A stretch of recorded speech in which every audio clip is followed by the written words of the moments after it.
کچھ لوگ سمجھتے ہیں کہ یہ بے پردگی یہ ترقی ہے، یہ ماڈرنزم ہے۔ ایسا نہیں ہے، یہ جہالت تھی۔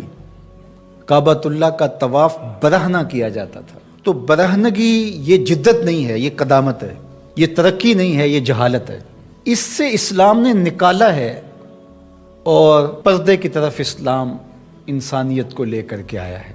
کان رسول اللہ صلی اللہ علیہ وآلہ وسلم اشد حیاء من اظراف خدرہا، کمواری لڑکی پردے میں لپٹی ہوئی جس طرح حیادار ہوتی ہے، حضور اس سے بھی زیادہ حیادار تھے۔ تو یہ ہمارا دین ہے، لیکن مغرب اور لادینی قوتیں جانتی ہیں کہ پردہ اسلام کا شعار ہے، اور انہوں نے پہلے اس کو کمزور اس طرح کیا جس طرح ایک رواج کسی نے کہا، بعض بڑے بڑے چینلز کے اوپر بیٹھ کے نام نہاد مفکرین کہتے ہیں یہ عرب کلچر تھا۔ عرب کلچر تو برہنگی تھا، عرب کلچر تو برہنہ طواف کرنے کا تھا، گھروں پہ جھنڈے بدکار خواتین کے چھتوں کے اوپر عرب میں لگتے تھے۔ تو یہ پردے کا تصور کلچر نہیں ہے، بلکہ یہ سنت زہرا سلام اللہ علیہا۔ اللہ کے محبوب نے فرمایا ہر دین کی کوئی الگ شناخت ہوتی ہے، الگ پہچان ہوتی ہے، ہر دین کا ایک الگ نشان ہوتا ہے۔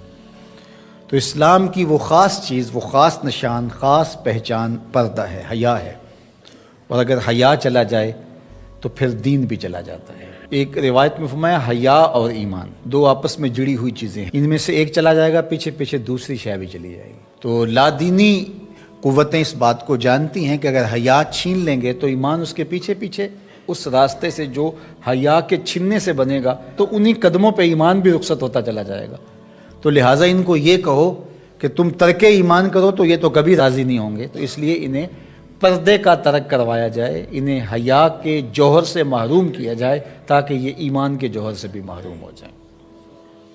تو پھر انہوں نے کئی رنگ تراشے، کبھی کہا کہ نظر کا پردہ ہے، کبھی کہا کہ پردہ تو انسان کے دل میں ہوتا ہے۔ تو مجھے بتاؤ آج کا شخص جو شہوتوں سے لتھڑا ہوا ہے، جہاں شہوات کی گندی ہوائیں چل رہی ہیں، اس ماحول کے اندر اگر کوئی یہ بات کہے تو کتنی عجیب ہے، جس ماحول میں تقدس کی باد صبا چلتی تھی اور وہی اترتی تھی، اور جبریل کو وہی لے کر کے آتے صحابہ نے دیکھا تھا، اور قرآن اترتا تھا، اور قرآن پڑھانے والے سکھانے والے خود صاحب قرآن تھے۔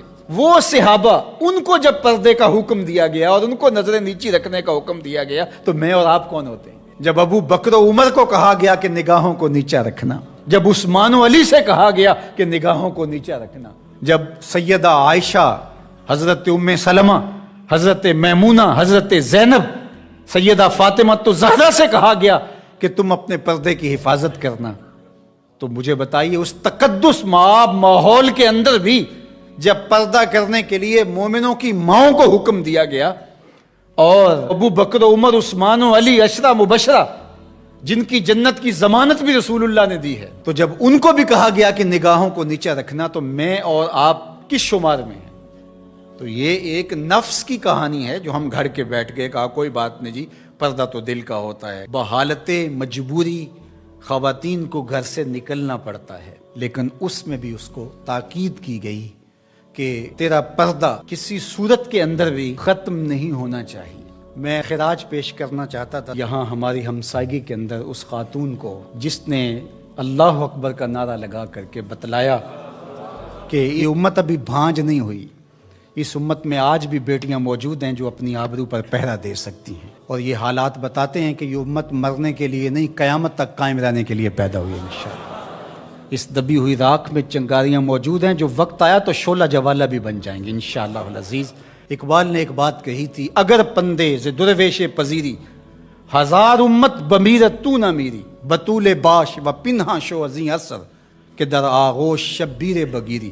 اقبال کہتا ہے اس فقیر کی ایک بات مان لے، ساری امتیں مر جائیں گی، امت مسلمہ تجھے زوال نہیں آئے گا، اور وہ کیا؟ بطول باش، بطول بن جا اور زمانے کی نظروں سے پوشیدہ ہو جا، پھر تیری آغوش میں بھی حسین ابن علی جیسے بیٹے جنم لیا کریں گے، ان کے جانشین تیری گود میں بھی پیدا ہوں گے۔ تو اس لیے پردہ ہماری شناخت ہے۔ آج جو کہتی ہیں جناب پردہ پردہ، یہ کیا ہے؟ یہ تو کٹھ ملا کی اصطلاح ہے، کچھ بولتی ہے جناب یہ دقیانوسیت ہے، کوئی کہتے ہیں یہ زمانہ قدیم کی کہانیاں ہیں۔ جب قبر میں اتریں گے تو تو اس وقت مرد کے لیے 3 چادریں، عورت کے لیے اسلام نے پھر بھی 5 چادریں رکھی ہیں اس وقت. اس کا کفن بھی الگ رکھا ہے اس لیے کہ وہ پردے کی چیز ہے.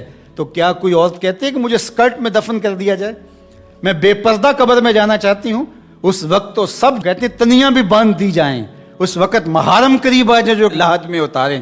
تو اگر زندگی کے بعد بھی پردے میں لپٹ کے جانا ہے تو ساری زندگی سیدہ فاطمہ کی غلامی میں بسر کر دیے جائیں، ان کی کنیز بن کے زندگی گزاریں.